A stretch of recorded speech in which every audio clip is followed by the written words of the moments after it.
Money affects every part of our lives, our security, our dreams, our choices, our relationships, and even our identity.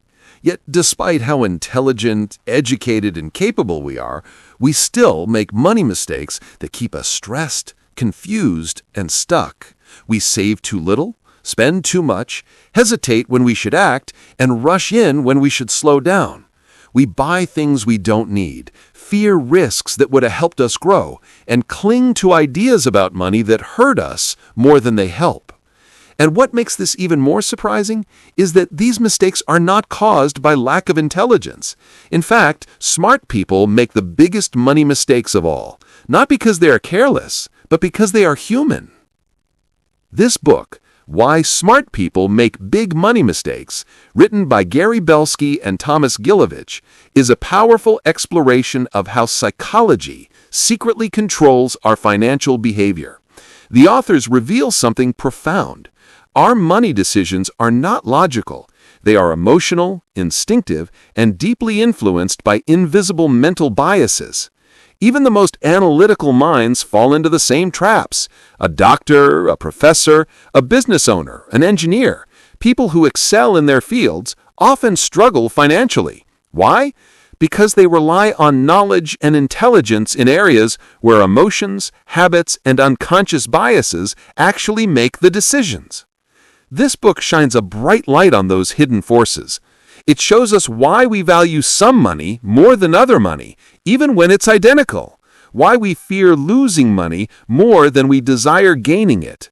Why we cling to bad investments just because we don't want to feel like we lost. Why we make financial choices to impress others instead of helping ourselves.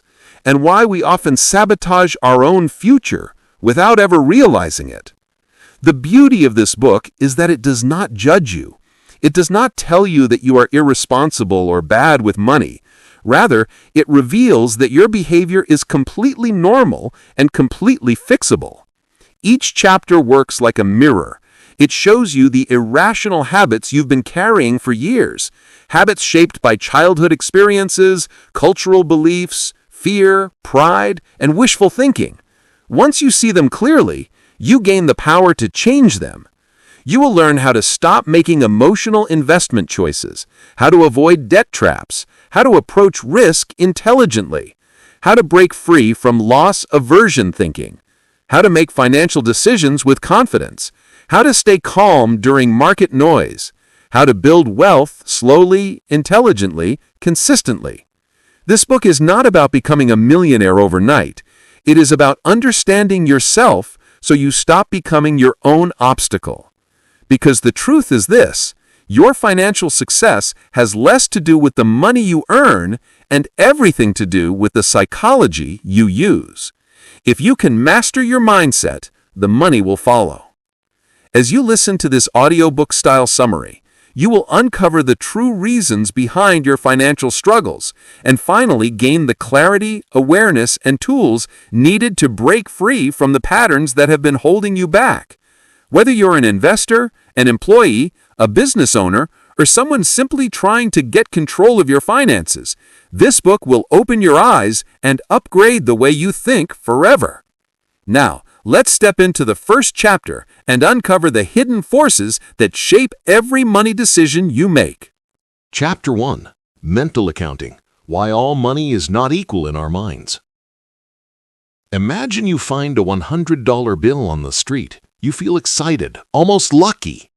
Now imagine you received the same $100 as part of your monthly salary. Emotionally, it feels completely different, even though the value is exactly the same. This is the foundation of mental accounting, the unconscious way our brains categorize money based on its source, purpose, or timing. Gary Belsky and Thomas Gilovich revealed that we all do this, even the smartest and most financially educated people. And this cognitive bias leads us to make money decisions that often feel good in the moment, but cost us a lot in the long run. What is mental accounting? Mental accounting is when you treat money differently depending on where it comes from or what it's meant for, even though money is fungible, interchangeable, and identical in value. You may have thought things like, This bonus is extra money. I deserve a treat. My tax refund is found money. Let me splurge. This money is for emergencies only. I can't touch it. I can go into debt for this luxury because it's on a separate credit card. This mental separation feels logical, but often leads to spending, saving, and investing mistakes. Real-life examples of mental accounting. 1.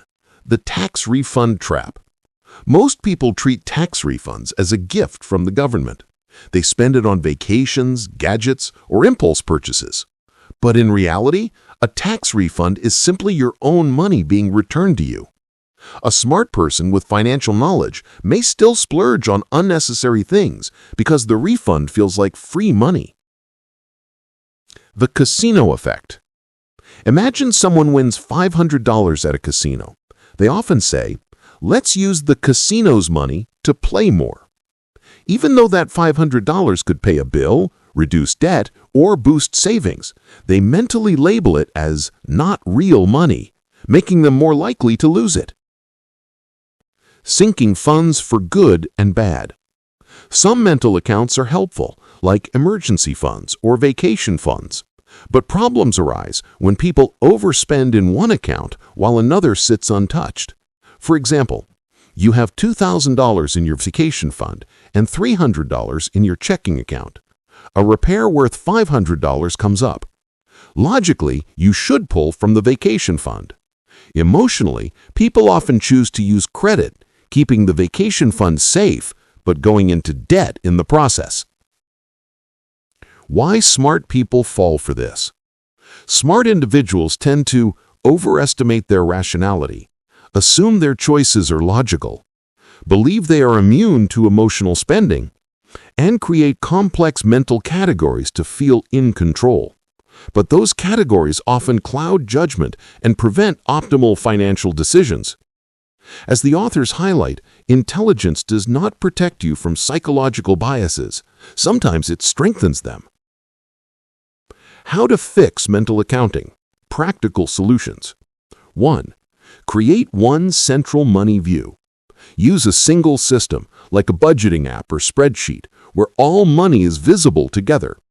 Seeing the big picture reduces emotional separation between categories. 2. Treat every dollar the same. Before spending, ask, "Is this the best use of this dollar?" Not, "What fund did this dollar come from?" 3.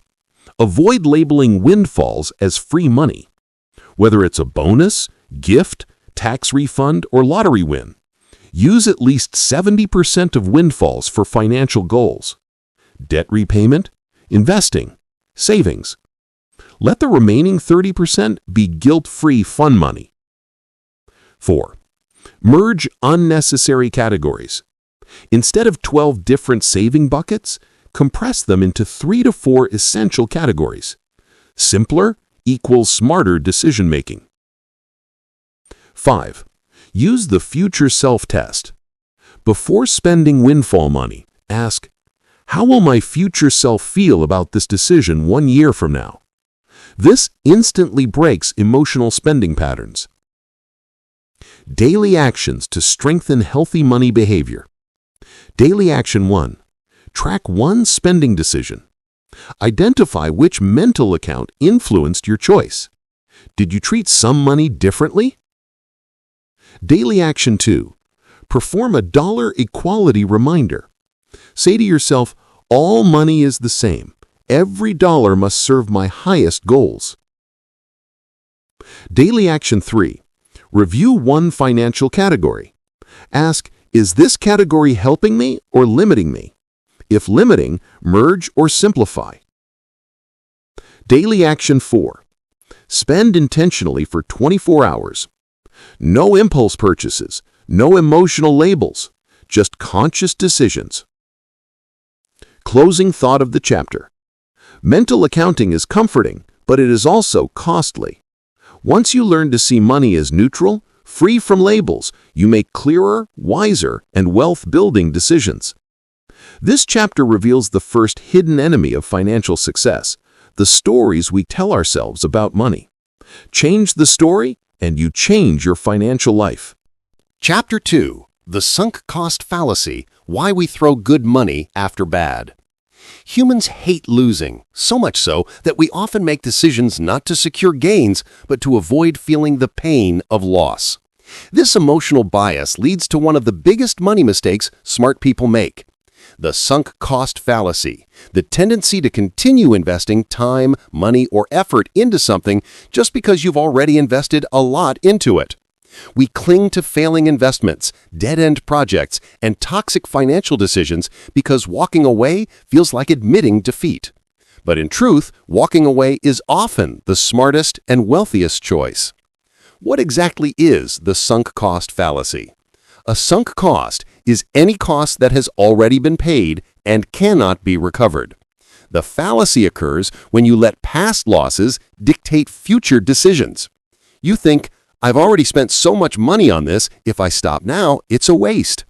I've invested 5 years in this business, I can't quit. I bought these expensive shoes, I'll keep wearing them even if they hurt." The rational question should be, if I hadn't already spent this money, would I still continue? But most people, even highly intelligent ones, choose loyalty to their past choices over their financial well-being. Real-life examples that reveal the fallacy. 1. The failing investment. Someone invests $5,000 in a stock that slowly tanks. Instead of selling, they hold on desperately, saying, "I'll wait until it comes back up." Not because it's a smart decision, but because selling means accepting the loss emotionally. Result? Small losses become catastrophic ones. 2. The gym membership guilt. You buy a 1-year gym membership for $300. You stop going after 2 months, but keep forcing yourself to go because I paid for it. I don't want to waste money. The reality? You're wasting time and energy by committing to something that no longer benefits you. The money's already gone. Your decision today should be based on current value, not past expense. 3. The wrong career path. Many smart people stay in a career they hate because they've spent years studying or training for it. This is one of the most expensive sunk cost traps, not in money, but in life. 4. The bad relationship example. People remain trapped in emotionally draining or financially unhealthy relationships simply because we've been together for 7 years. I've invested too much to leave. The authors highlight that this emotional attachment to sunk costs affects not only wallets, but happiness, peace, and long-term life decisions. Why smart people fall into this trap? Smart people make this mistake even more often because they overestimate their problem-solving skills, they hate being wrong, they believe they can fix the situation, they confuse persistence with wisdom, they feel emotionally tied to past effort. Intelligence becomes a trap when ego enters the equation. The smarter the person, the harder it is to admit that a past investment was a mistake. How to outsmart the sunk cost fallacy. 1. The fresh start question. Before continuing anything, an investment, a project, a subscription, ask, if I had not invested anything yet, would I choose to start this today? If the answer is no, it's time to walk away. 2. Set exit rules in advance. For example, if a stock drops 15%, sell. If a business doesn't turn a profit in 12 months, pivot or shut down. If a project exceeds the budget by 20%, review before proceeding. Automatic rules prevent emotional decision-making. 3. Separate emotion from evaluation. Write down the objective pros and cons of continuing versus stopping. If the only reason you're continuing is, "I've already put so much into it," then you're in the sunk cost trap. 4. Remind yourself past costs are gone. You cannot recover the money, time, or effort already spent. Move forward based on future value, not emotional attachment. 5. Let go of ego. We hold on because we don't want to look foolish, but wealth grows fastest when ego is removed from financial decisions. The authors emphasize, admitting a mistake is not a failure. Continuing it is a failure. Daily actions to break the sunk cost habit. Daily action 1. Identify one sunk cost. Look at your subscriptions, investments, projects, or routines. Which one are you continuing only because you've spent money on it? Cancel or exit one if appropriate. Daily action 2. Practice the restart test. Ask yourself, if I had zero previous investment in this, would I begin it today? If no, it's time to rethink it. Daily action 3. Journal one decision without emotion. Choose something you are stuck in due to past effort. Write the decision again, but purely rationally. What makes sense for the future? Daily action 4. Celebrate letting go. Reward yourself for cutting a bad investment or habit. Reframe quitting as a financial win, not a failure. Final thought of this chapter. Ignoring sunk costs is one of the greatest financial superpowers. Your past does not have to dictate your future. Every day you continue a bad financial choice because of emotional attachment, you pay twice, once with money and once with your life energy. The wealthiest people aren't the ones who never make mistakes. They're the ones who stop throwing good money after bad. Chapter 3. Mental Accounting. The hidden buckets that control your money. Even the smartest people make financial mistakes because of something incredibly simple, yet surprisingly powerful. We treat money differently depending on where it comes from, where it is kept, and how we mentally label it. This psychological trap is called mental accounting, and it silently shapes your spending, saving, and investing habits every single day. You might believe that you make financial decisions logically as one integrated system. But in reality, your brain manages money in separate buckets, each with its own rules, emotions, and behaviors. This invisible bucketing causes people to overspend, undersave, and make irrational choices, even when they know better. What is mental accounting?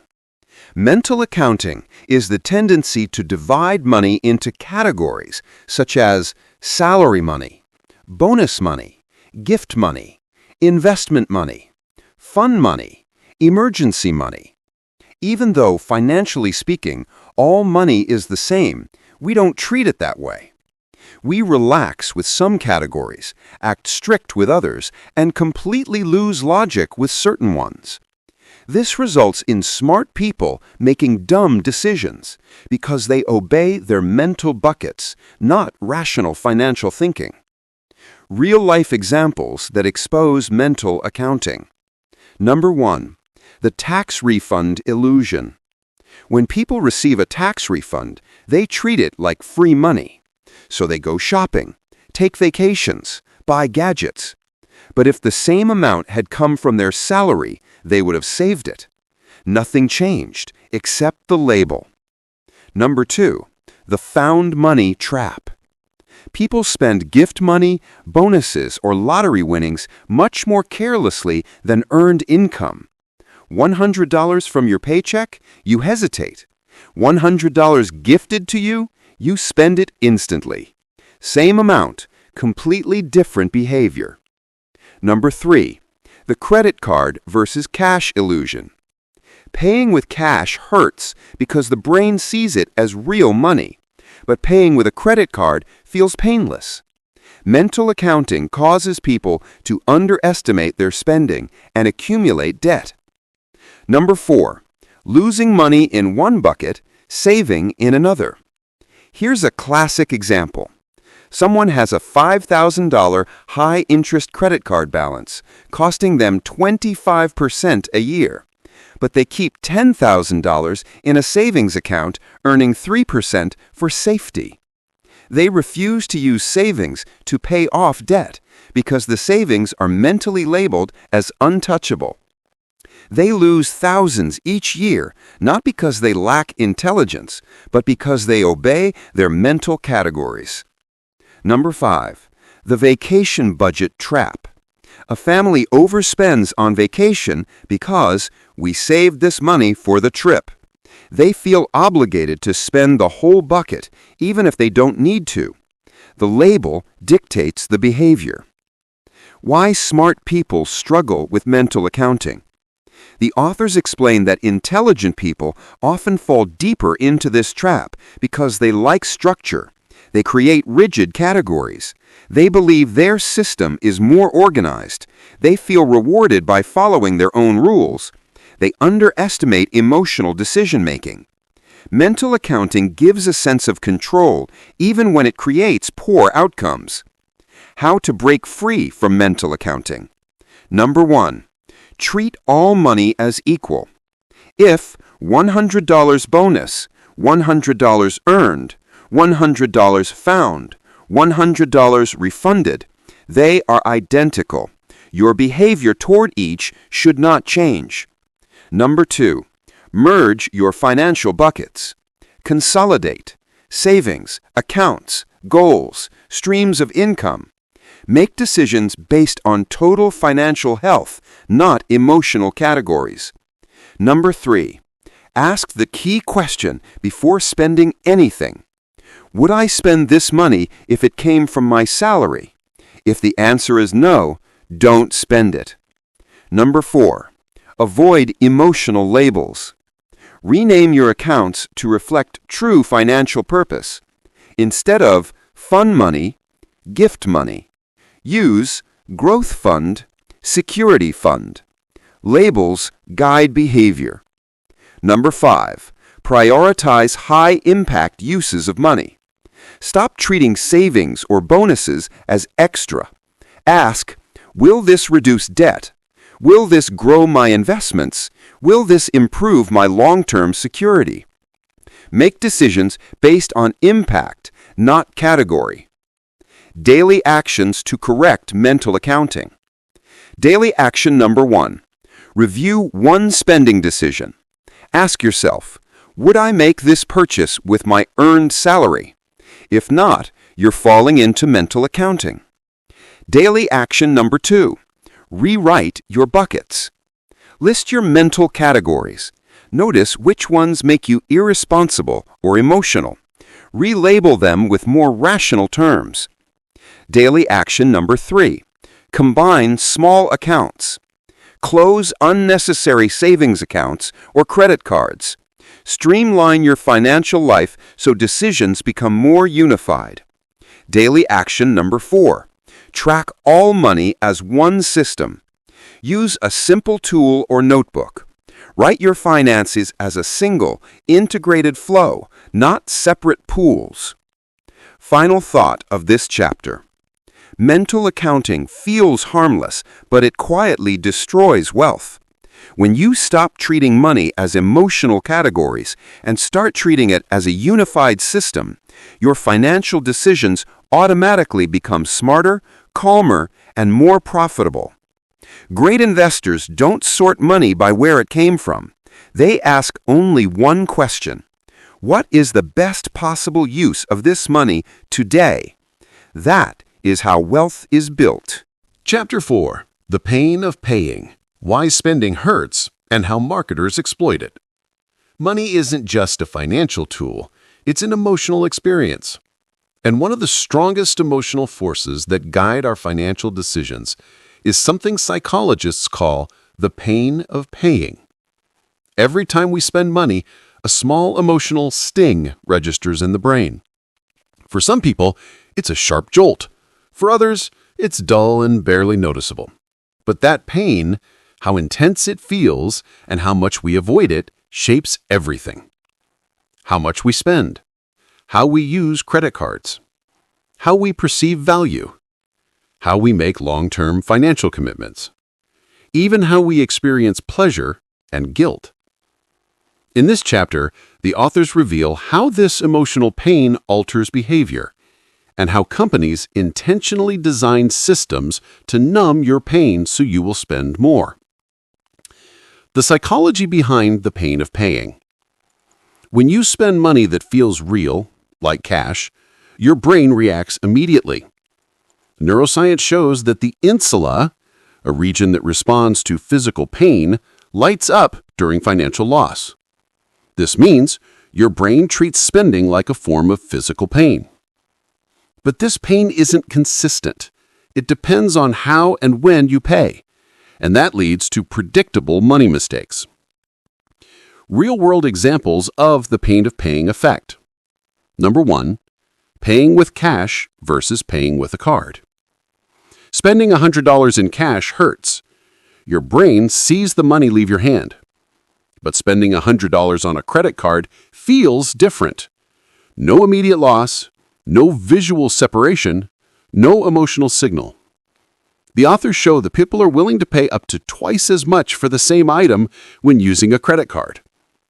This is why credit card companies encourage tap to pay, auto pay, buy now, pay later, points and rewards, all designed to numb your pain. Number 2, why subscriptions are so dangerous. Subscriptions are engineered to bypass the pain of paying. You pay once, the small monthly charges slip by unnoticed. Netflix, Spotify, gym memberships, cloud storage, apps all thrive because the payment pain is hidden, delayed, and automated. You often don't feel the cost at all until months later. Number 3, why people splurge on vacation. On vacation, the normal pain of paying drops dramatically. You're emotionally excited. Spending feels justified. The environment encourages indulgence. Many people use credit cards.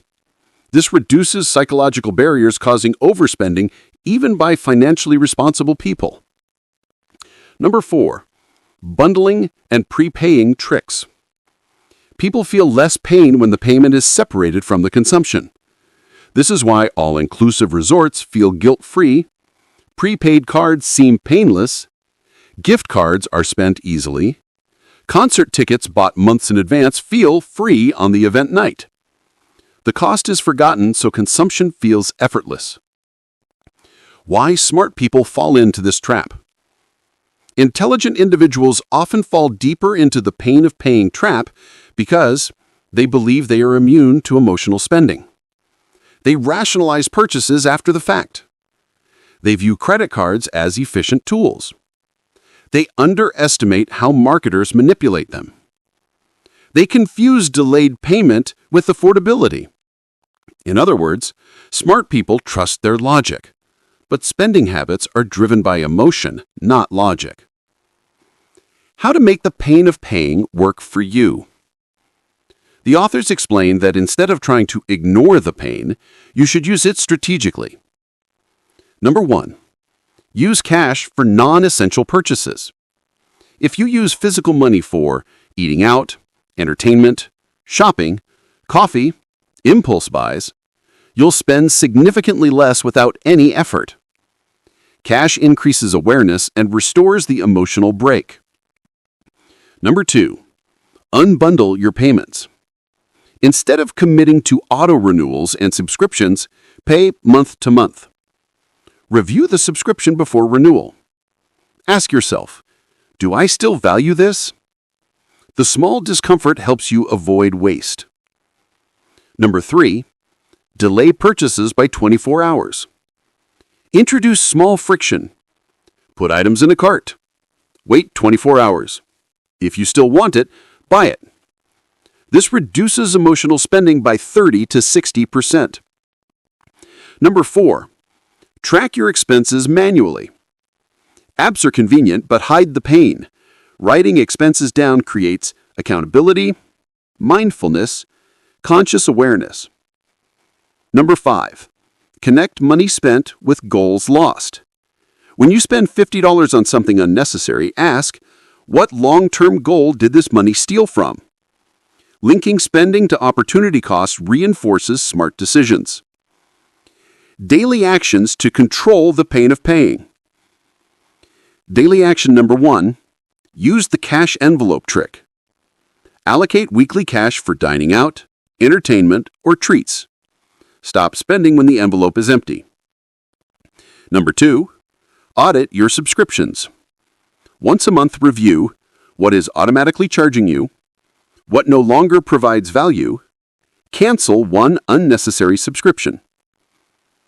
Daily action number 3, the 24-hour rule. Every non-essential purchase over $20 must wait a full day. This introduces mindful friction. Daily action number 4, the daily expense note. Write down everything you spent today, even $1. This builds awareness and discipline. Final thought of this chapter. The pain of paying isn't your enemy. It's your internal financial guardian. When you learn how to manage this pain instead of being manipulated by it, you naturally become wiser, calmer, and more intentional with money. Companies design systems to numb your financial pain. The wealthy design systems to feel it just enough to stay in control. Chapter 5, Mental Accounting, Why We Treat Money Differently.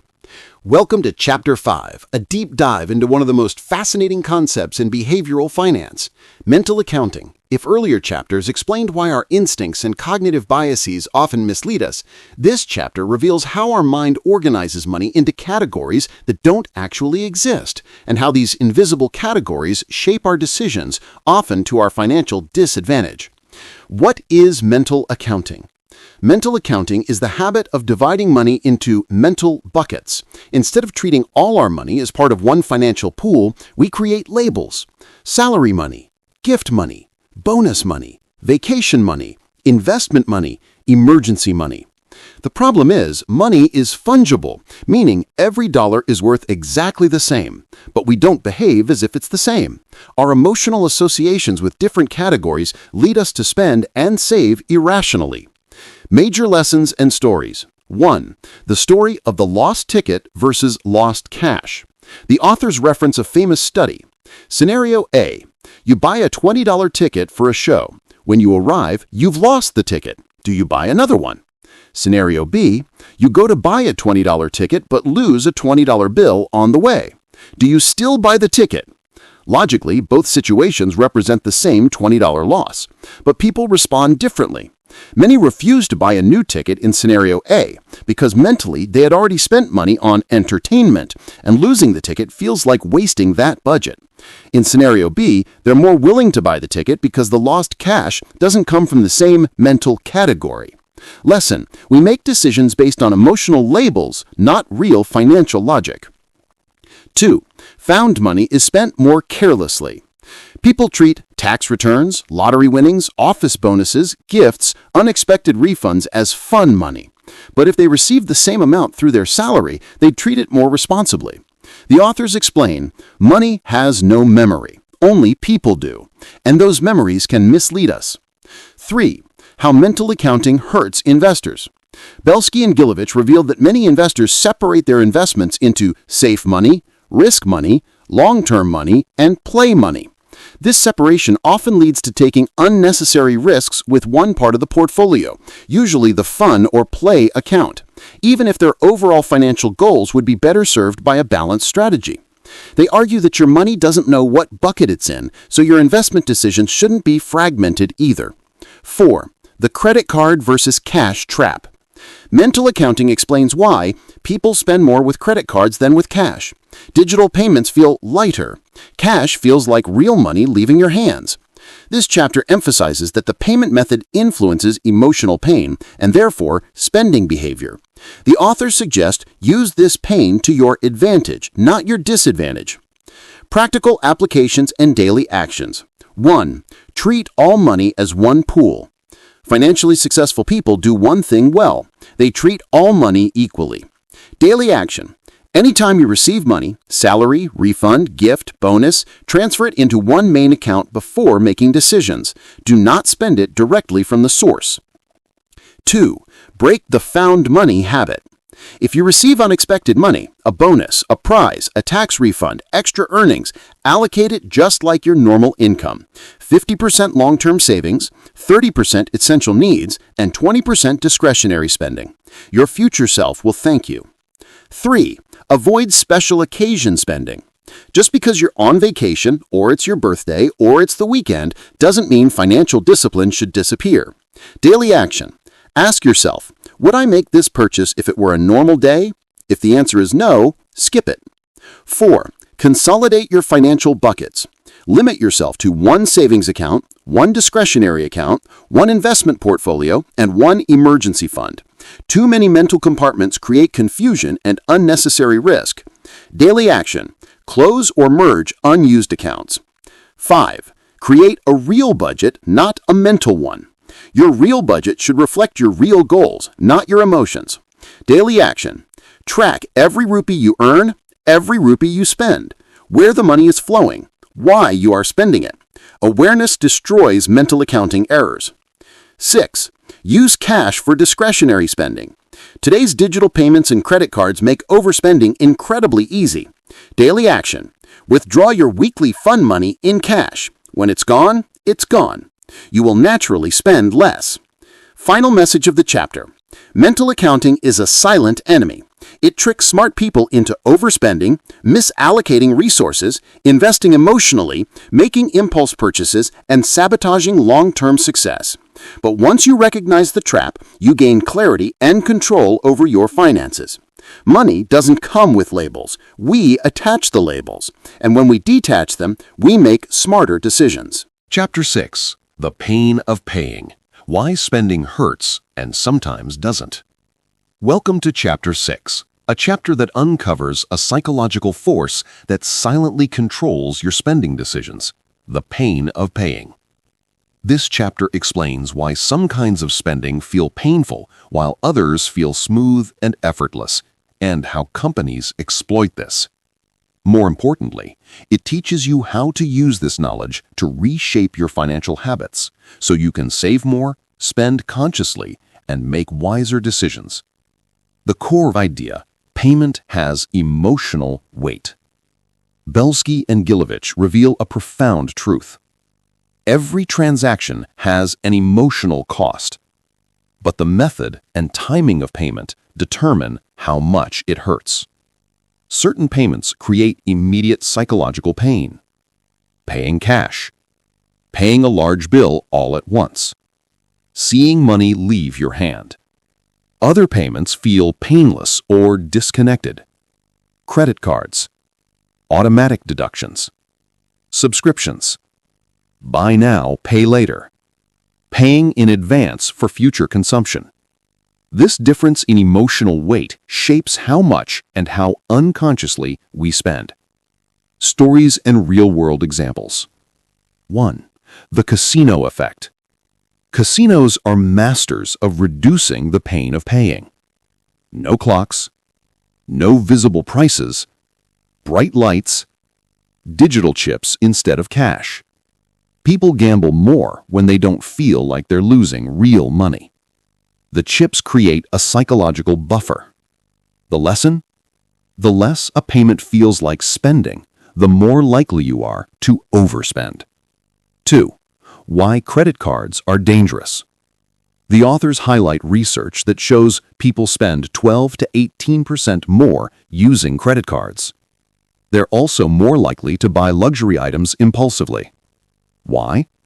Because sliding a card doesn't create the same emotional discomfort as handing over cash. This emotional detachment encourages overspending. 3. The pain of paying in advance versus later. Paying after consumption often feels easier than paying before consumption, even if the price is the same. Example: if you pay for a holiday months in advance, by the time you take the trip, it feels free. You enjoy more because the payment pain is in the past. But if you pay the hotel bill at checkout, the pain hits when you're trying to relax. Businesses know this. That's why almost every modern service uses prepaid systems, subscriptions, automatic billing, or buy now, pay later schemes. They're strategically removing the emotional brake on consumption. Major lessons from this chapter. 1. Emotional pain can protect you. The authors argue that the pain of paying isn't just emotional, it's evolutionary. That sting you feel when spending is your brain's natural warning system. Don't waste, don't lose, don't overspend. If you numb that pain through credit cards, subscriptions, or invisible payments, you remove your internal financial guardrails. 2. Consumption is more enjoyable when paid upfront. This is counterintuitive, but research proves it.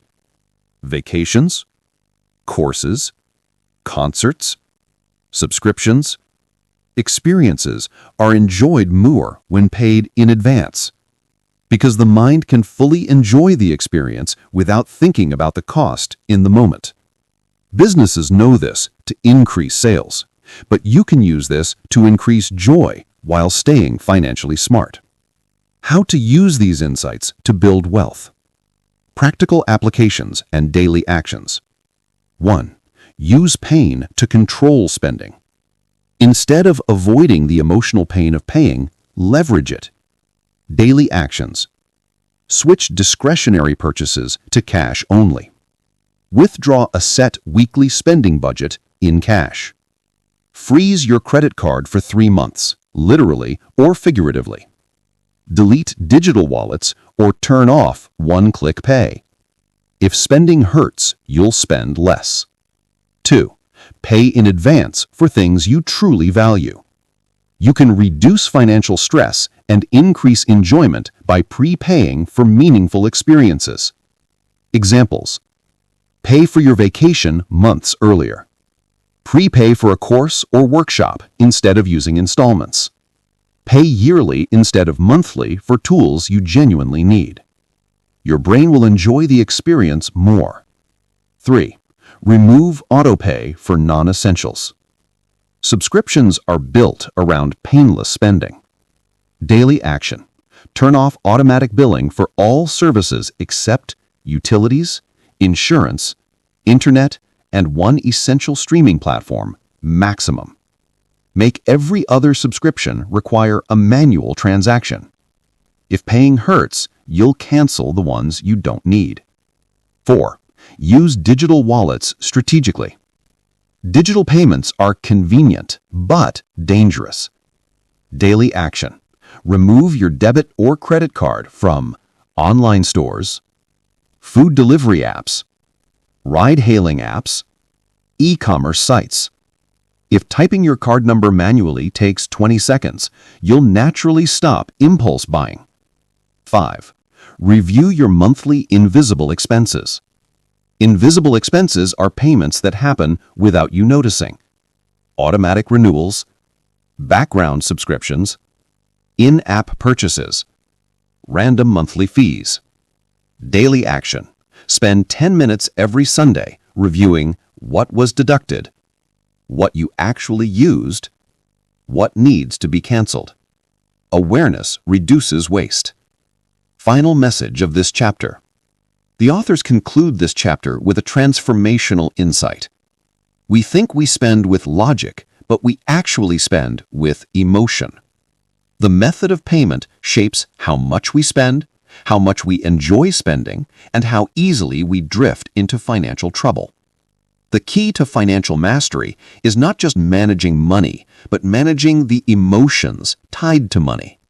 When you learn to control the pain of paying, you take control of your spending, your priorities, and ultimately your financial destiny.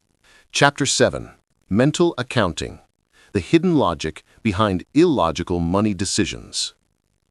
Welcome to Chapter 7, one of the most important chapters in the entire book.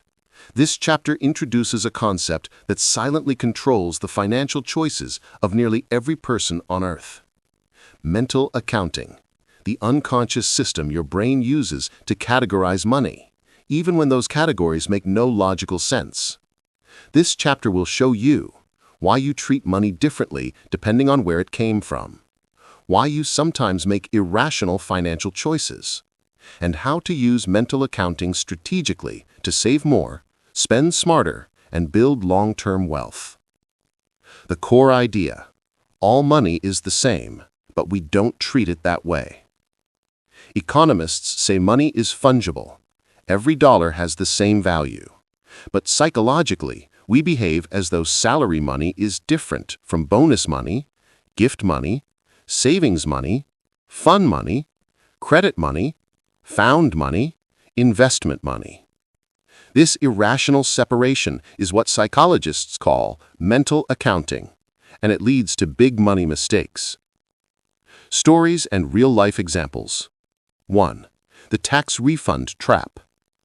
Millions of people treat their yearly tax refund as bonus money. They use it to buy new phones, new furniture, vacations, expensive dinners. But logically, this money is not a bonus. It's your own money being returned to you because you overpaid taxes during the year. Yet mental accounting makes it feel like extra cash, so people splurge.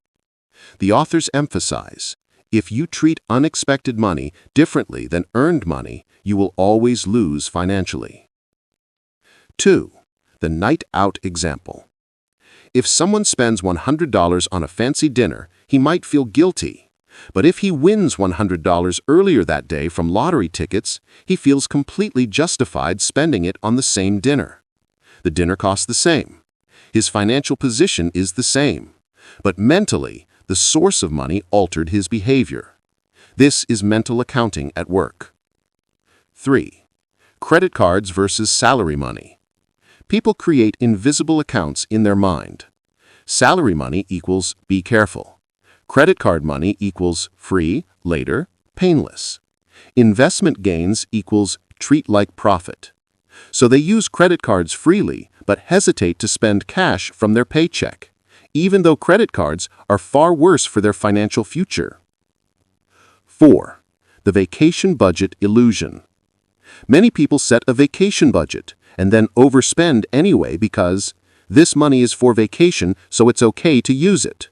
We're already here, it doesn't count. Mental accounting makes them detach from financial reality. But overspending on unnecessary experiences often creates post-vacation stress. The hidden cost of mental accounting. Mental accounting feels harmless, but it can lead to overspending, irrational financial habits, neglecting important financial priorities, treating some money as less real. The biggest danger, you make emotionally satisfying decisions instead of financially smart ones. Key lessons from the chapter. Lesson 1. Money should be treated uniformly. Every dollar has the same value. Stop dividing money into imaginary categories based on emotions. Lesson 2. Windfalls are not bonus money. Raises, gifts, refunds, and unexpected cash should not be spent carelessly. They should be treated strategically. Lesson 3. Budgets can mislead you. Budgets help control spending, but mental accounting can trick you into overspending inside a category simply because you allocated money to it. Example: I already allocated $300 for eating out this month. I might as well use it all. That's emotional logic, not financial logic. Practical applications and daily actions. 1. Combine all money into one master account. Not literally, but mentally. Daily practice: treat gifts, salary, bonuses, returns, refunds, and interest as the same pool. Before using money, ask, would I spend this if it was coming from my monthly paycheck? If the answer is no, don't spend it. 2. When you receive unexpected money, follow the 50-50 rule. This prevents impulsive splurging. When you receive tax refund, gift, bonus, inheritance, or side income, do this. 50% goes to savings or investments. 50% use consciously, not impulsively. This keeps emotional spending under control while still allowing enjoyment. 3. Avoid category justification. Just because part of your budget is allocated to entertainment doesn't mean you must exhaust it. Ask, would spending this money align with my long-term goals? If not, skip it. 4. Use mental accounting strategically, not emotionally. Mental accounting isn't always bad. You can use it purposely to force good habits. Examples: create a future wealth account, no withdrawals allowed. Create a no-touch emergency fund. Create an automatic investment account. Use a separate card or bank account for discretionary spending. This makes good behavior easier and bad behavior harder. 5. Break compulsive spending patterns. Whenever you feel the urge to splurge because I got some extra money, pause and ask, if this was my last dollar, Would I still spend it this way? This single question rewires emotional decision-making. Final message of this chapter. The authors end with a powerful message. Your money doesn't care where it came from, but your brain does. And that difference determines whether you build wealth or lose it. The more you understand and control your internal mental accounts, the more power you'll have over your spending habits, your emotions, and your financial destiny. Chapter 8. The Sunk Cost Trap. Why we can't walk away even when we should. Chapter 8 explores one of the most destructive financial biases in human psychology, the sunk cost fallacy. A sunk cost is money, time, or effort you've already invested and cannot get back. Logically, it should not influence your future decisions, but emotionally, it controls them. This chapter reveals why we cling to losing investments, bad purchases, toxic jobs, and failing projects, and how to break free so you stop compounding your losses. Why we fall into the sunk cost trap. The authors explain that humans are wired to avoid losses, even imaginary ones. When we invest in something, money, time, reputation, or effort, it becomes part of our identity. Walking away feels like admitting failure. So we keep going, hoping it will magically become worth it. But this emotional reflex leads to massive financial and life mistakes. Powerful real-life examples. Number 1. The failing investment. Imagine someone buys a stock at $10 that drops to $3. Most people say, "I can't sell now, I'll lose $7 per share. It will come back eventually. I've already put so much money into it." But the moment the stock drops, the original $10 is gone. It's a sunk cost. The only rational question is keeping this stock the smartest choice from this point forward? Most people don't ask that question. So they hold losing stocks for years, emotionally chained to the price they originally paid. Number 2. The gym membership story. Many people pay for yearly gym memberships, go twice, and then keep paying because, "I already paid so much. If I cancel, it means I wasted my money. I'll start going again next week." This is the sunk cost fallacy in everyday life. The money is already gone. Staying attached only multiplies the wasted effort. Number 3. The terrible movie example. People sit through terrible movies at the cinema, refusing to leave because, "I already paid for the ticket." But the money is gone whether you leave or stay. That time is more valuable than the sunk cost. Number 4. Staying in bad careers or relationships. The authors touch on a deeper truth. People remain stuck in careers they hate, marriages that don't work, and businesses that drain them because of past investments. "I've spent 5 years earning this degree. I've put too much work into this job.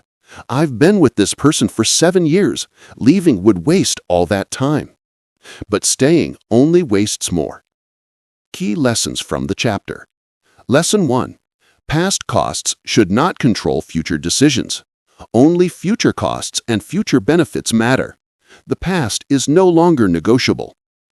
Lesson 2. Emotions make losses feel bigger. Humans hate admitting losses, but refusing to admit a loss creates bigger losses. Lesson 3. The need to justify past choices can be dangerous. We defend our earlier decisions to protect our ego. But money doesn't respond to pride. It responds to logic. Lesson 4. Smart people are more vulnerable. The authors explain that intellectuals and professionals fall into this trap more than average people. Why? Because smart people are good at rationalizing bad decisions. Practical examples and daily action steps. Number 1. Use the fresh start question. Ask yourself, if I were making this decision for the first time today, what would I choose? If the answer is different than your current path, you are trapped by sunk costs.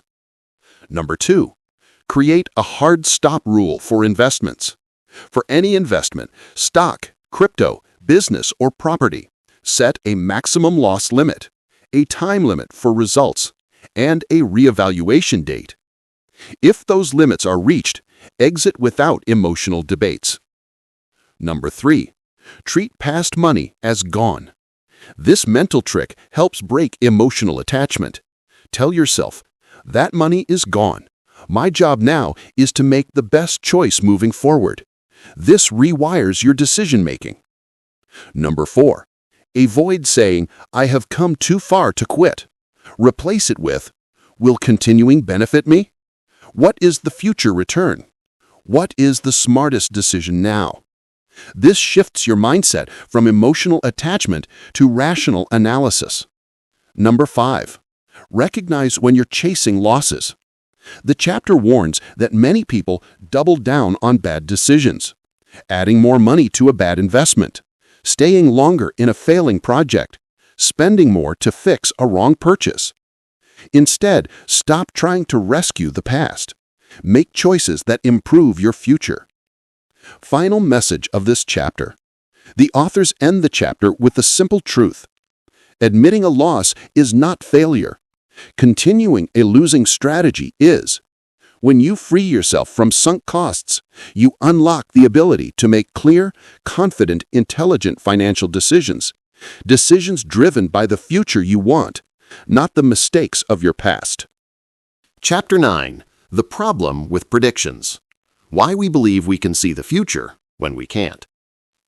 In Chapter 9, the authors dive into one of the most universal and dangerous mental errors in personal finance, our deep desire to predict the future, even when the evidence clearly shows that humans are terrible at it.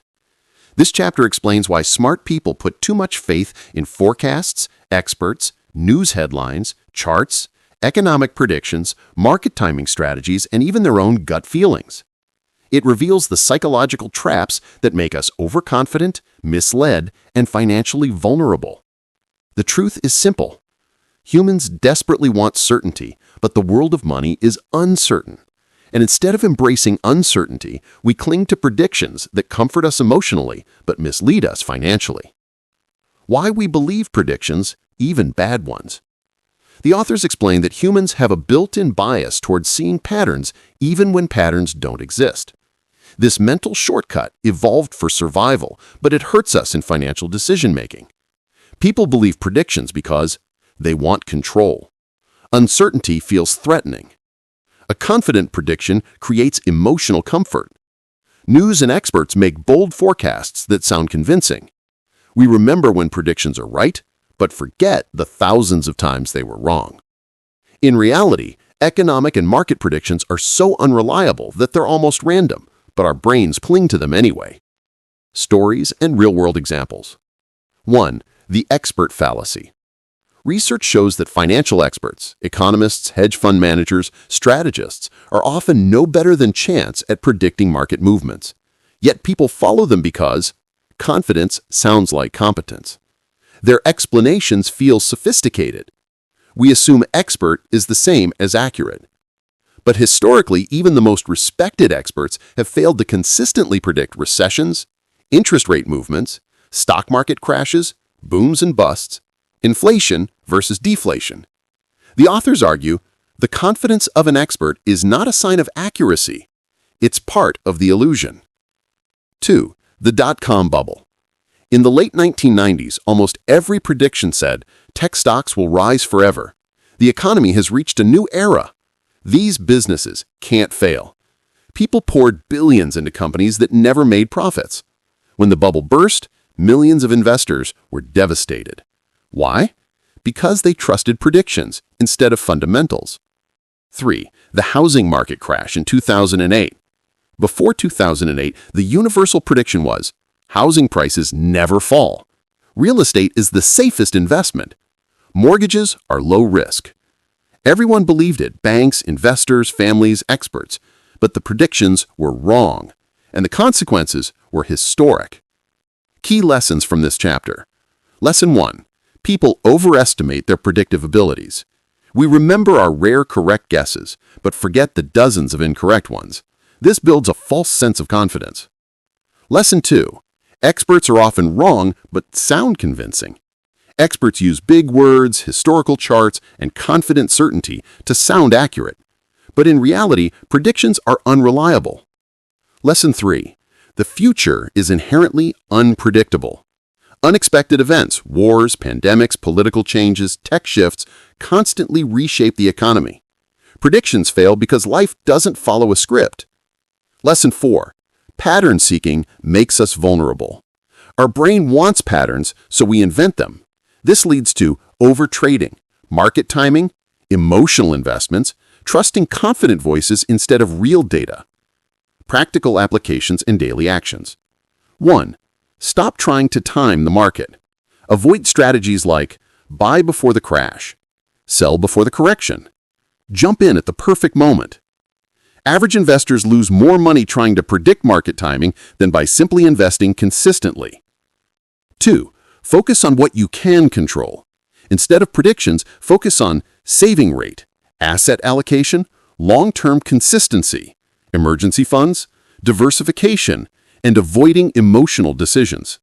These are controllable. Predictions are not. 3. Follow a simple investing framework. One of the book's biggest messages. Invest regularly, regardless of market predictions. Strategies like dollar-cost averaging outperform prediction-based strategies over time. 4. Be skeptical of confident forecasters. Whenever someone makes a bold financial prediction, ask, what is their track record? Do they profit from influencing me? Is this prediction emotionally appealing or fact-based? Most predictions are designed for attention, not accuracy. 5. Build an anti-fragile approach. Instead of guessing the future, prepare for uncertainty. Keep an emergency fund. Diversify investments. Avoid excessive debt.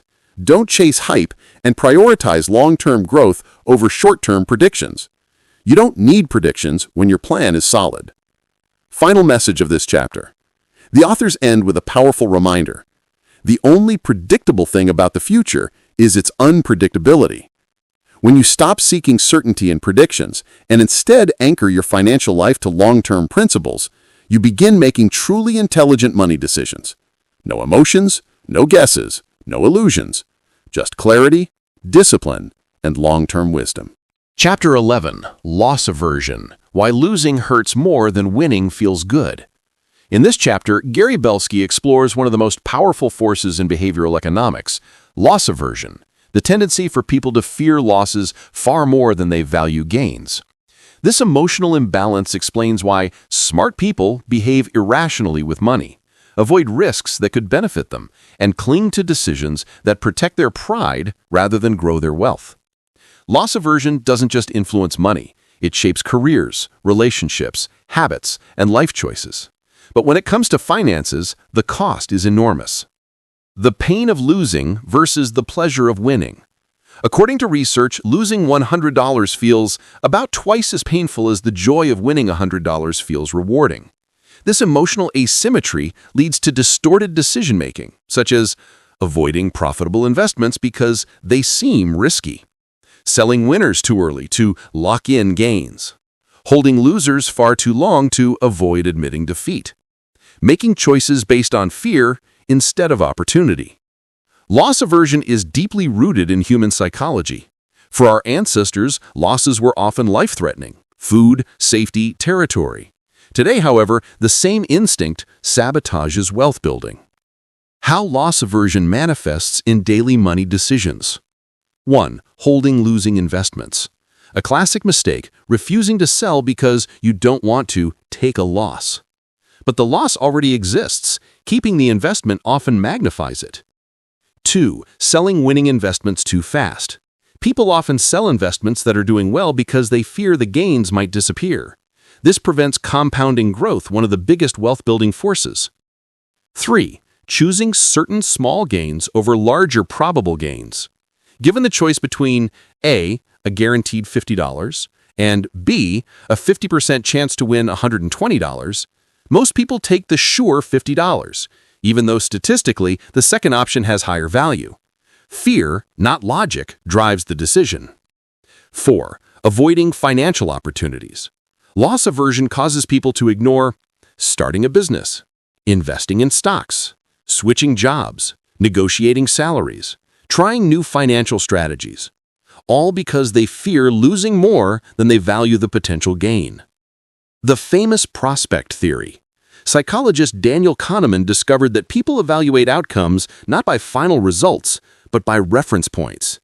If your expectation is $10,000 profit and you make only $7,000, it feels like a loss even though it's a gain.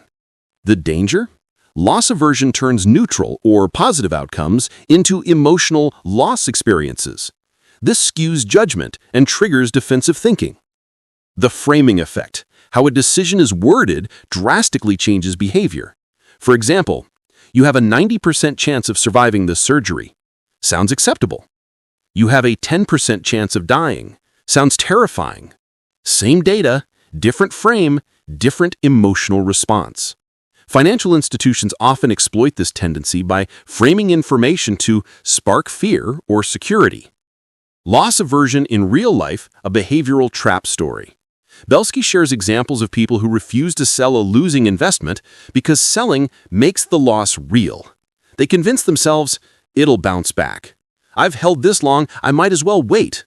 Selling means admitting I made a mistake. This desire to avoid psychological pain leads to deeper financial damage. The bigger the loss, the more people hang on, a devastating spiral. How loss aversion affects long-term wealth. Loss aversion leads to poor investment choices, missing profitable opportunities, irrational fears about risk, emotional decisions disguised as logic, over-diversification or excessive caution, financial stagnation. You cannot grow wealth if you're always defending against losses instead of seeking gains. How to overcome loss aversion. 1. Reframe decisions. Shift from fear-based to value-based thinking. Ask, what is the long-term potential, not the short-term risk? 2. Focus on the big picture. Zoom out from individual losses. What matters is overall performance across years, not moments. 3. Set rules before you invest. Create guidelines for when to sell, when to buy, how much risk is acceptable. Rules protect against emotional decisions. 4. Accept that losses are normal. Every investor, even the most successful ones, experiences losses. Losing is part of winning. 5. Use automated systems. Automatic investing, for example, dollar-cost averaging, reduces emotional reactions by removing guesswork. The core insight. The emotional pain of losing can make even smart people behave irrationally, holding them back from wealth, growth, and progress. But when you recognize the psychological wiring behind your fear, you can neutralize it. Once you understand that loss aversion is a bias, not truth, you begin making choices based on opportunity, strategy, long-term value, instead of fear. This is how people move from emotional, defensive money habits to confident, rational wealth building. Chapter 12. Emotional Accounting. Why we treat money differently depending on its source. In this chapter, Gary Belsky explains one of the most fascinating behavioral biases in personal finance, emotional accounting, also known as mental accounting. It describes how people create imaginary categories for their money, separating it into emotional buckets instead of treating all money as equally valuable. Even highly intelligent people fall for this trap. But while it feels harmless, emotional accounting often leads to wasteful spending, bad financial decisions, and missed opportunities for long-term wealth. The illusion of different money. In logical financial terms, every dollar is identical. But psychologically, people treat money differently based on where it came from, when it arrived, how hard it was to earn, what it was meant for, how much emotion is attached to it. This is why someone might protect their salary carefully, but blow a bonus, refund, or gift money instantly. The brain creates categories like fun money, bonus money, unexpected money, salary money, emergency money, investment money. These categories aren't real, but they influence behavior dramatically. How emotional accounting shapes behavior. 1. Windfalls are treated like free money. When people receive bonuses, tax refunds, lottery winnings, an unexpected check, gift money, inheritance, they feel emotionally detached from it. Instead of saving or investing it, most people spend it impulsively. This is why small windfalls can be wealth-destroying, while disciplined people turn them into wealth accelerators. 2. Found money gets spent faster. A $200 tax refund is the same as $200 you earned at work. But psychologically, earned money feels like effort, value, protect. Found money feels like free, fun, spend. This emotional distinction has no economic logic, but it feels real. 3. People justify bad purchases based on emotional categories. For example, this gift money is for fun, not bills. My bonus is meant for treating myself. This refund is extra, so I might as well spend it. Emotional accounting provides excuses for impulsive decisions. It replaces discipline with justification. 4. Losses are handled emotionally, not rationally.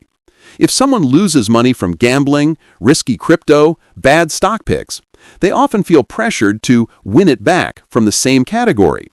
This leads to repeated bad decisions to restore emotional equilibrium. The danger of emotional accounting. The biggest danger is that it breaks the logic of financial planning. Instead of asking, what is the smartest use of this money, people ask, what category does this money fit into? This leads to overspending bonuses instead of investing, ignoring long-term goals, feeling rich when they're not, treating debt and income inconsistently, sabotaging their future without noticing. Emotional accounting is subtle but powerful. Real-life examples that show the bias clearly. Example 1, the vacation bonus. Someone receives a $3,000 bonus. Emotionally, they label it as vacation money. Instead of using it to reduce debt, build savings, invest for compounding, they spend it on travel. The vacation feels great, but the long-term financial effect is negative. Example 2, the casino trap. If a person wins $100 in a casino, they gamble more. Why? Because it's house money, not their money. But in reality, it's the same $100 that could have been saved. Example 3, the credit card game. People refuse to touch their savings, but use credit cards freely. Even though savings earn little, credit cards charge high interest. This is pure emotional accounting, protecting one bucket while draining another. The psychology behind emotional accounting. Why do people fall for this illusion? 1. Emotion reduces mental load. Categorizing money makes decisions feel easier. The brain loves shortcuts. 2. Guilt reduction. People use emotional buckets to spend without guilt. If the money is bonus money, they feel allowed to indulge. 3. Loss aversion. Money with emotional meaning feels more painful to lose. People cling to certain categories to avoid emotional discomfort. 4. Narrative building. We create stories like, gift money should bring joy. Bonus money is a reward. My salary is for responsibilities. These stories shape behavior more than facts. How to stop emotional accounting from sabotaging you. 1. Treat all money as equal. Whether the money is earned, gifted, refunded, or found, it all goes into the same pool. 2. Have a clear system. Before money arrives, already know how much you will save, how much you will invest, how much you will use for life expenses, and how much you will allow for discretionary spending. This removes emotional decision-making. 3. Reframe found money. When you get extra money, ask, how can this improve my long-term wealth? For example, using bonuses to pay debt, investing refunds, saving inheritances, allocating windfalls to long-term goals. This creates real progress instead of emotional spending cycles. Core insight of the chapter. Emotional accounting is a mental trap that even financially smart people fall into. It feels harmless, but it prevents wealth accumulation, encourages impulsive spending, and distorts decision-making. Once you recognize the emotional categories you've been using, you regain control of your financial life. You shift from emotional choices to strategic decisions, creating a future built on clarity, discipline, and long-term growth. Chapter 13. The Power of Defaults. Why we stick with what's easy instead of what's best. In this chapter, Gary Belsky and Thomas Gilovich explore one of the most influential but often invisible psychological forces shaping our financial lives, the default effect. This is the human tendency to stick with whatever option requires the least effort, even when better alternatives exist. The truth is simple. Most people don't consciously choose their financial lives. They drift into them. They don't select the best savings plan. They stay with the one their employer set automatically. They don't adjust investments. They accept the default risk level. They don't choose debt repayment strategies. They follow the minimum payment suggested by the credit card company. The result? People end up far poorer than they could be, not because of lack of intelligence, but because the default option feels safe, easy, and familiar. Why defaults are so powerful. 1. Defaults reduce cognitive load. Choosing requires effort. Research shows the brain prefers shortcuts and avoids complex decisions. So, when faced with 15 investment options, 10 insurance plans, multiple retirement accounts, people freeze. They stick with the default simply because choosing is exhausting. 2. Defaults feel like expert recommendations. Even if nobody said so, people assume the default is recommended, safe, common, the right choice. For example, if a retirement plan automatically allocates 3% of your salary into a safe fund, people assume 3% is correct, when in reality, it's often far too low to retire comfortably. 3. Defaults reduce fear of mistakes. Choosing a different option means responsibility. If the choice backfires, we blame ourselves. But if the default fails, it's emotionally easier to accept. It wasn't my fault. This avoidance of responsibility keeps people stuck in poor financial systems. 4. Defaults drive habits that last decades. Once people pick or accept a default, they rarely change it. Financial behavior becomes autopilot. This is where smart people unknowingly lose thousands or even millions over a lifetime. Real-world examples of the default effect. Example 1. Retirement plans. When companies automatically enroll employees into retirement plans, participation jumps from 40 to 50% to over 90%. Most people stay in whatever contribution rate, investment allocation, fund type that was set for them. Even if it's terrible, they stick with the default. Example 2. Organ donation rates. Countries with opt-in organ donation systems have low participation. Countries with opt-out systems have extremely high rates. Why? People default to the path of least resistance. The same psychology rules personal finance. Example 3. Credit card minimum payments. The minimum payment is a powerful default. It sends a subconscious message. Paying this amount is normal. But paying minimums can keep someone in debt for decades. Still, millions of people follow the default suggestion. Example 4.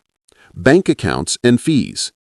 Many people continue paying high banking fees, poor interest rates, unfavorable mortgage terms, overpriced insurance, not because they approve of these conditions, but because switching requires effort that the brain wants to avoid. How defaults steal your wealth without you noticing. The dangerous part of defaults isn't the decision itself, it's the lack of decision. People undersave for retirement, overpay on debt, choose overly conservative investments, forget to increase contributions as income grows, stick with bad insurance policies, miss opportunities for tax advantages, all because doing nothing feels easier. The cost of this over time is enormous.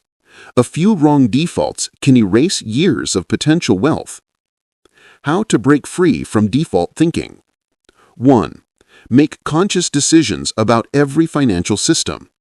Don't assume the default is right. Ask, why is this the default? Who benefits from this default? What other options exist? Look beyond what's offered automatically. 2. Audit your financial defaults.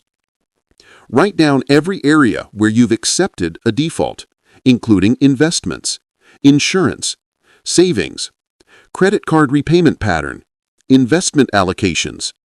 Ask yourself if these are optimized or simply accepted. 3. Change your environment to create new defaults. If you want to build wealth faster, make saving the default. Make investing the default. Make automated transfers the default. Make higher contributions the default. The key is to design systems that require effort to fail instead of effort to succeed. 4. Automate your best decisions. Automation turns good intentions into guaranteed results. Automate retirement contributions, investment transfers, bill payments, savings goals. Once automation is set, the new default becomes wealth building, not wealth draining. Practical exercises. Exercise 1. The default audit. Write down every area where you've accepted a default, including investments, insurance, savings, credit card repayment pattern, investment allocations. Ask yourself if these are optimized or simply accepted. Exercise 2. Design a wealth default system. Set up automatic transfers on payday, automatic debt overpayments, automatic investing in low-cost index funds, annual reminders to increase contributions. Your environment should force you to grow. Exercise 3. Break one default today. Choose one default, any one, and change it today. This creates psychological momentum. Examples: raise retirement contributions from 5% to 7%. Automate $100 a month to investments. Switch to a better savings account. Increase debt payments by $50 a month. Even one shift changes your trajectory. Core lesson of the chapter. Smart people don't make bad decisions because they lack knowledge. They make them because they follow defaults instead of making conscious choices. When you take control of your financial environment, you take control of your future. Chapter 14. Framing. How the way information is presented shapes your financial decisions. In this chapter, Gary Belsky and Thomas Gilovich explore one of the most powerful concepts in behavioral economics, framing. Framing explains why smart people make drastically different choices depending on how information is presented, even when the underlying facts remain the same. The psychological insight is simple but profound. People don't respond to information itself. They respond to how that information is framed. The same financial outcome can sound risky or safe, smart or foolish, appealing or unattractive just through a change in wording. Understanding framing is crucial because marketers, financial institutions, and even our own minds use it constantly. Once you learn this principle, you start seeing how framing has shaped almost every financial decision you've ever made. How framing affects financial choices. 1. Gain versus loss frames. A classic example in behavioral psychology shows that people react differently when outcomes are framed in terms of possible gains versus possible losses. Even when the statistics are identical, you have a 90% chance of keeping your investment sounds more comfortable than there is a 10% chance of losing your investment. Humans are naturally loss-averse. Loss framing triggers fear, while gain framing triggers optimism. 2. Percentage versus absolute numbers. Consider these two statements. Your investment grew by 7%. Your investment earned $7,000. They may represent the same outcome, but the second one feels more real and more rewarding. Similarly, This credit card charges 18% interest. Does not feel as painful as, this card will cost you $1,800 per $10,000 in yearly interest. Companies take advantage of this emotional difference. 3. Annual versus monthly costs. Gyms, insurance plans, and subscription services know that framing something monthly reduces psychological resistance. For example, this plan costs $600 per year, feels expensive. But this plan is only $50 per month, feels reasonable. Even though the total cost is identical, the framing changes behavior. 4. Real price versus discounted price. A product listed as 50% off the original price often sells more than when it is listed at the discounted price alone. People love the feeling of saving, even when the discount is artificially framed. 5. Sunk cost framing. People often stick with losing investments or bad decisions because they focus on how much I've already put in. This reframing turns a rational decision into an emotional one. I can't sell now. I've sunk too much money into it. Smart people stay stuck because of the frame, not the math. Real-life examples of framing that influence smart people. Example 1. Insurance. Insurance companies often frame protection in fear-inducing terms. Without coverage, you could face catastrophic loss. This fear framing motivates people to buy insurance even if the probability of disaster is very low. Example 2. Retirement savings. When savings are framed as losing money by not investing early, people save more than when framed as gaining money by starting early. Both are true, but the loss frame is more powerful. Example 3. Taxes. Tax policies are often supported or opposed depending on how they're framed. Tax relief suggests help. Tax cuts suggests increased freedom. Tax breaks for the wealthy suggests unfairness. The same policy framed differently affects public opinion. Example 4. Investment returns.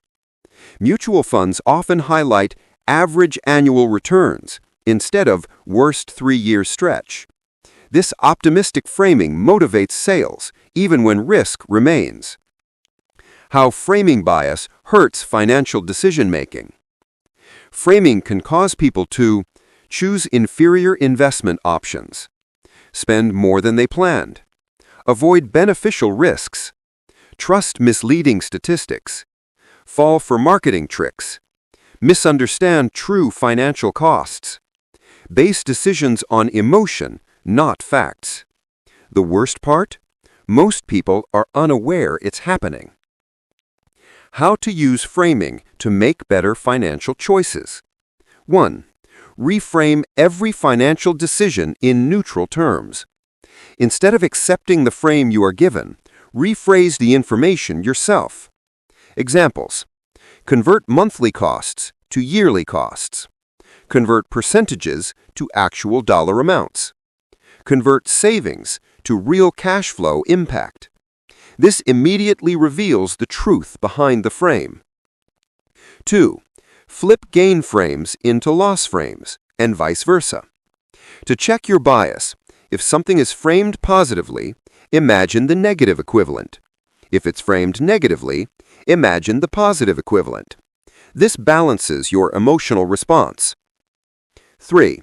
Ask, what's the option they're not mentioning? Marketers and institutions frame options to guide you. Always identify what is being emphasized, what is being hidden. This helps you see the full picture. 4. Refocus on long-term impact.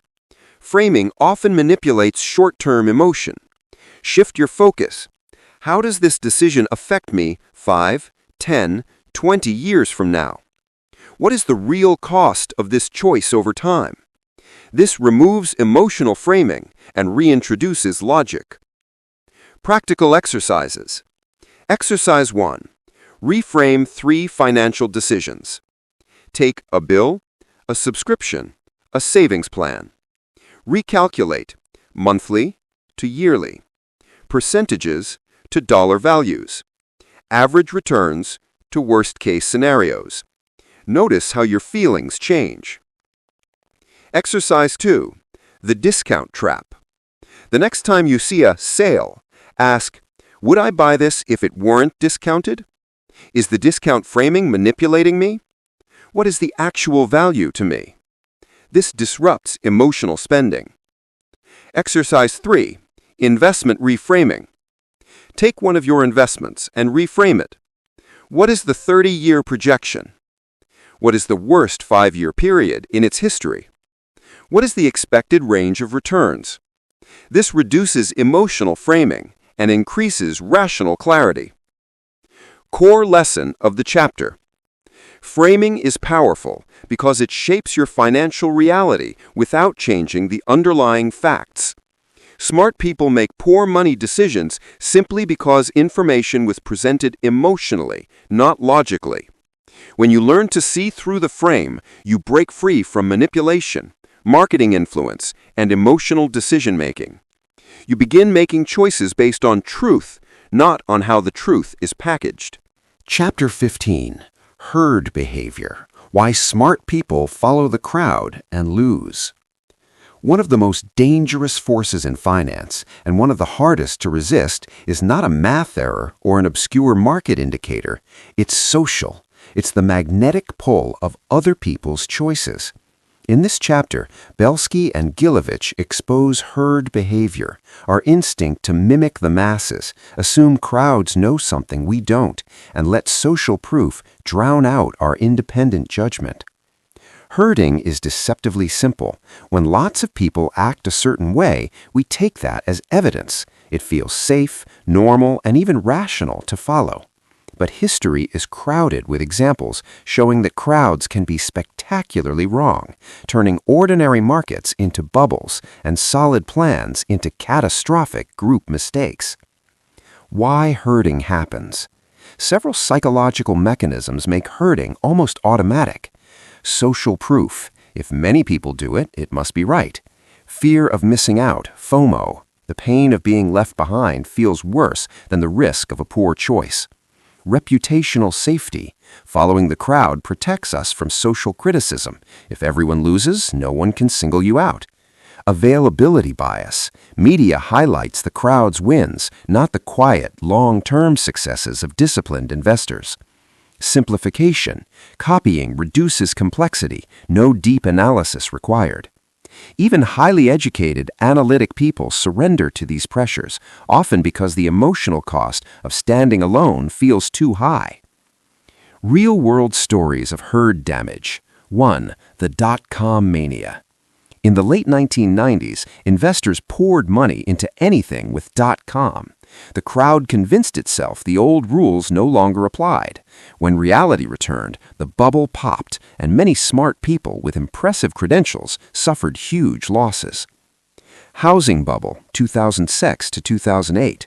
Everyone knew housing prices would always rise. Neighbors bragged about profits, lenders relaxed standards, and regulators felt the pressure of consensus. When the herd collapsed, consequences were systemic and severe. Cryptocurrency frenzies. Rapid price parabolas driven by viral narratives and social media hype have led many to buy at euphoric peaks and sell at panicked lows, classic herd-driven behavior. Fashion and status purchases. Outside markets, herding shows up in everyday spending. People buy luxury goods or lifestyle upgrades to match peers, even when it conflicts with financial goals. Why smart people are especially vulnerable. Intelligence helps create better rationalizations. Smart people can construct elaborate arguments that justify following the crowd. This time is different, or the fundamentals have changed, or everyone switched to X, so we must too. Intelligence without humility becomes persuasive self-deception. Being smart makes it easier to manufacture logic after the fact. How to resist the herd. Practical strategies. 1. Build a contrarian checklist. Before following a popular trend, run the idea through a checklist. What assumptions are required for this to succeed? Who benefits if I buy now? What's the worst-case outcome and my plan for it? Am I buying because of information or because others are buying? If others are buying is the primary reason, step back. 2. Introduce decision friction. Delay big decisions by a fixed cooling-off period, 24 to 72 hours. Herding thrives on immediacy. Friction weakens it. 3. Quantify consensus. If everyone's bullish, ask for numbers, valuation multiples, revenue growth required, and margin of safety. Crowd sentiment is not a substitute for math. 4. Use pre-committed rules. Set rules in advance, allocation limits, stop-loss thresholds, position size caps, so you don't make emotional deviations when a herd surge tempts you. 5. Seek dissenting views. Deliberately consult one or two people who are likely to disagree. Ask them to play devil's advocate. The goal is not confrontation, but perspective. 6. Remember the reputational cost is illusory. If a decision aligns with your long-term plan, being right matters more than fitting in. Over time, reputational safety comes from consistent results, not trend chasing. Practical daily actions. Daily action 1. Herd signal log. Each day, note one area where you felt pressure to follow others. News, friends, social media. Ask, why did I feel that pull? This builds awareness. Daily action 2. The 48-hour rule. Any non-routine financial commitment over a set threshold, for example $500, goes on hold for 48 hours. Daily action 3. The contrarian question. Before buying a hot asset, write one paragraph explaining why not to buy. If you can't write it, you're not thinking hard enough. Daily action 4. Portfolio stress test. Once a week, imagine a 30 to 50% drawdown in your largest position. How would you react? Having a plan reduces panic-driven herding.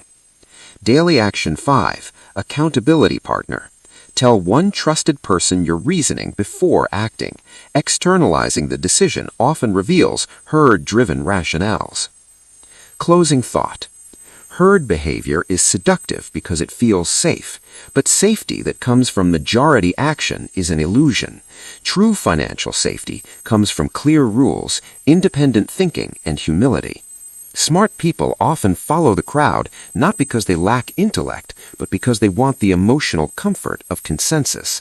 The wiser path is to respect the crowd's power and to choose deliberately when, if ever, you will walk with it. Chapter 16. Mental Accounting. Why we treat money differently depending on its category.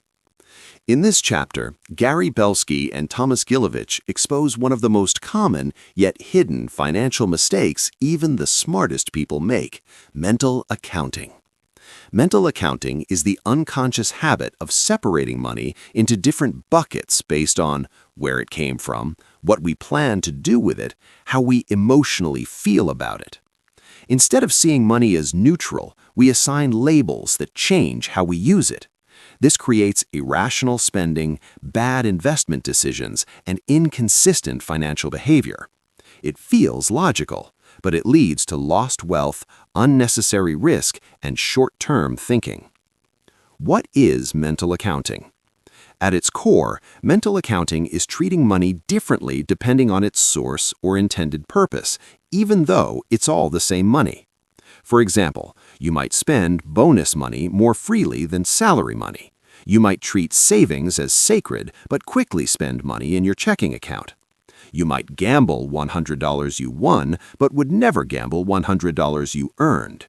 These distinctions are completely emotional, not rational. Everyday examples of mental accounting. Number 1. The tax refund illusion. Millions of people treat tax refunds as free money. They spend it on vacations, gadgets, luxury shopping, even though that refund is literally their own money being returned.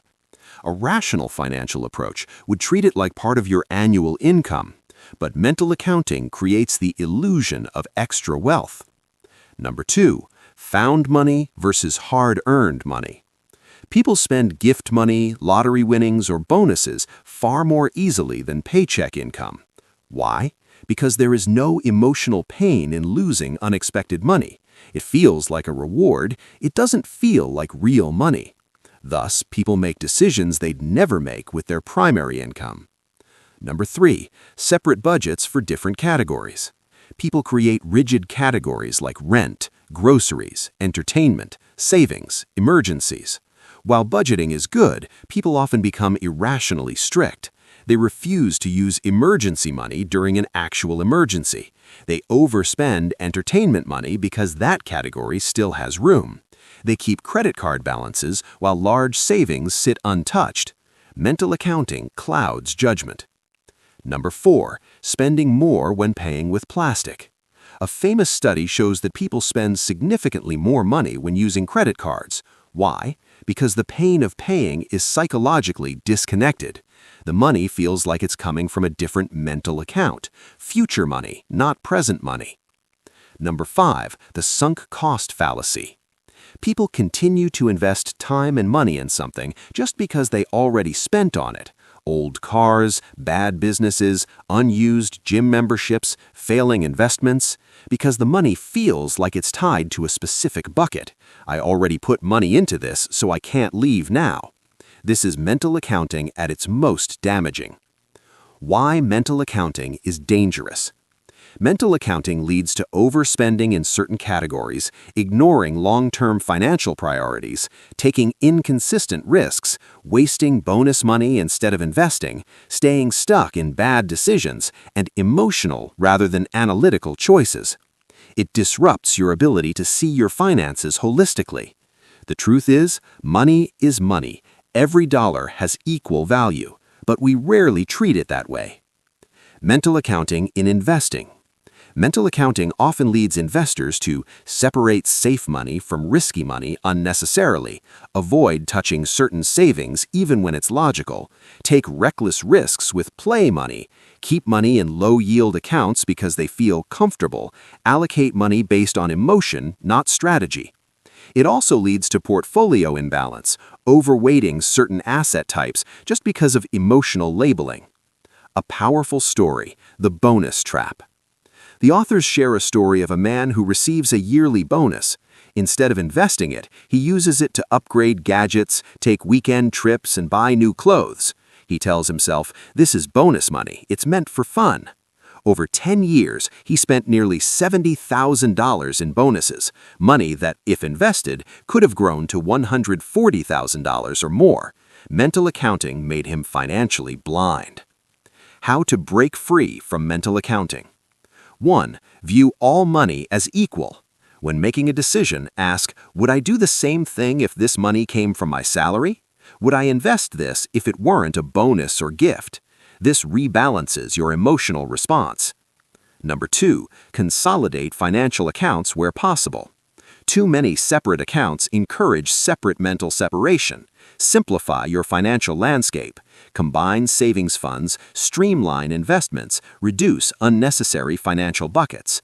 This gives you a clearer picture. Number 3. Create a unified decision system. Before any major purchase or investment, evaluate based on long-term goals, not the category of the money. This removes emotion. Number 4. Destroy the sunk cost fallacy.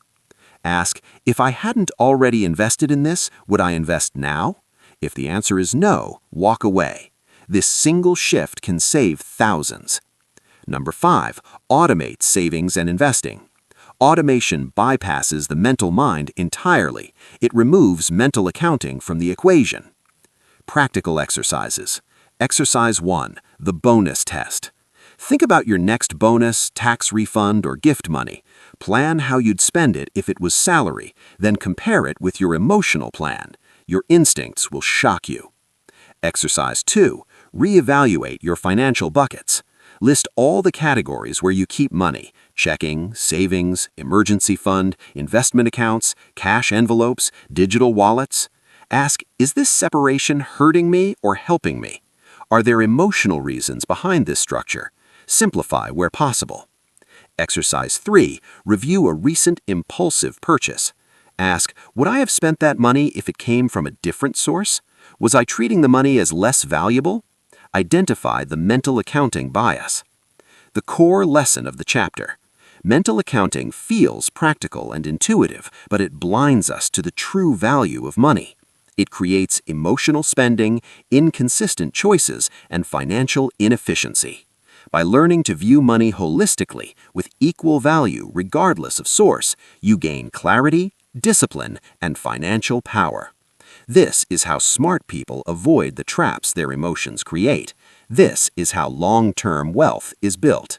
Chapter 17. The Bias Blind Spot. Why we see others' errors but not our own.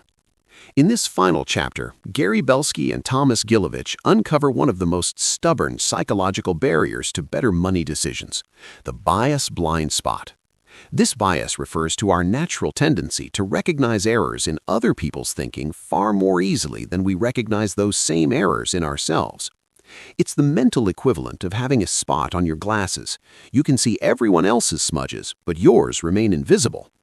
The authors argue that this blind spot is one of the biggest reasons smart people continue to make costly financial mistakes even after they've learned about biases like loss aversion, anchoring, overconfidence, mental accounting, and herd behavior.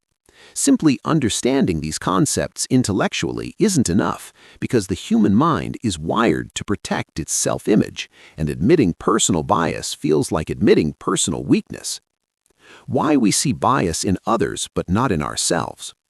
Most of us believe we're more rational, objective, and self-aware than the average person. This is called the better-than-average effect, and it fuels the bias blind spot. You may think, yes, people often fall for emotional investment decisions, but I don't. Or others might buy high and sell low out of fear, but I'm more disciplined. However, the truth is that biases operate subconsciously, meaning that even extremely intelligent people with financial experience can fall into predictable traps. For example, you might think someone else is overconfident in the stock market, but believe your aggressive investments are simply the product of good research. You might criticize others for holding on to losing investments, yet convince yourself that your losing stock will bounce back any day now. You can clearly see when a friend is anchoring to an unrealistic price expectation, yet justify your own anchoring as being reasonable. This psychological disconnect is why even well-read investors, economists, psychologists, and high-earning professionals still make money mistakes. Bias blind spot in real-life investing. The authors show that the blind spot is especially dangerous because it lets us feel smart while still making errors. Example 1. The overconfident planner. A person who believes they are a calculated risk-taker may ignore warning signs or skip due diligence because they assume their intelligence compensates for any emotional blind spots. Example 2. The rational market watcher. Many people believe they follow market trends rationally, but they actually react emotionally to news, assuming their judgment is based on logic while others are being irrational. Example 3. The I'm immune to ads thinker. People often believe marketing influences everyone but them. In reality, subtle framing cues like limited time offer shape their behavior just as powerfully. Recognizing the blind spot allows us to anticipate mistakes rather than fall into them. How to overcome the bias blind spot. The authors emphasize that you can't fully eliminate bias, but you can reduce its impact significantly by building habits of self-awareness, accountability, and structured decision-making. Here are their recommended strategies. 1. Adopt the habit of constructive self-doubt. The goal isn't to doubt yourself constantly, but to be open to the possibility that your reasoning may be flawed. Instead of thinking, I'm right, try, what would prove me wrong? What bias might be influencing this decision? A simple mindset shift drastically strengthens your financial judgment. 2. Use decision checklists. Checklists are powerful because they remove emotion and force objective review. Before making financial choices, ask yourself, am I being influenced by recent events too strongly? Recency bias. Am I anchoring to a specific price or belief? Anchoring bias. Am I favoring information that confirms what I already want to believe? Confirmation bias. Am I acting out of fear or excitement? Loss aversion or overconfidence? Would I make the same decision if I were advising a friend? This last question is especially effective. We naturally give more rational advice to others than to ourselves. 3. Seek outside perspectives. The authors recommend consulting someone who is not emotionally attached to your decision, like a financial advisor, a knowledgeable friend, or even a spouse. The trick is to find someone who is willing to challenge you instead of simply agreeing. This breaks the echo chamber inside your own mind. 4. Track your decisions and outcomes. Keeping a decision journal exposes patterns you don't consciously see. Write down what decision you made, why you made it, what biases might be involved, and what you expect to happen. Reviewing these entries over time reveals biases with surprising clarity. 5. Accept that intelligence doesn't protect you. This is one of the book's most humbling insights. Being smart doesn't make you less biased, it only makes you better at rationalizing your biases. Only when you accept that you are just as vulnerable as anyone else can you take real steps towards better financial thinking. Daily practices to reduce the bias blind spot. Here are simple habits the authors recommend applying every day. Pause before big decisions. Give your brain time to settle. Ask a trusted person to challenge your reasoning. Imagine you're advising someone else. Write down your reasoning before committing. Review past decisions to find recurring errors. Practice humility. Assume you can be wrong. Consistent practice transforms awareness into action. Key takeaway from Chapter 17. The final message is powerful. The biggest obstacle to making better money decisions is believing that you already make better money decisions than everyone else. The moment you accept that you are human, biased, and influenced by hidden mental shortcuts, you gain a tremendous advantage over the majority of people who are still trapped in self-deception. You can't remove your blind spots, but you can build habits that make them far less destructive. As we reach the end of why smart people make big money mistakes, one truth stands above everything else you've learned. Your financial success is shaped far more by psychology than by intelligence, income, or even knowledge of the markets. Gary Belsky and Thomas Gilovich have taken us on a profound journey through the invisible biases that quietly guide our decisions, biases we rarely notice yet repeatedly pay the price for. From overconfidence and loss aversion to mental accounting and herd behavior, we've explored the hidden mental traps that cause even the brightest minds to stumble. But here's the empowering part. Awareness is the first step toward transformation. Once you understand how your mind works against you, you can design choices that work for you. This book isn't just about money, it's about clarity, self-awareness, and taking ownership of your thinking.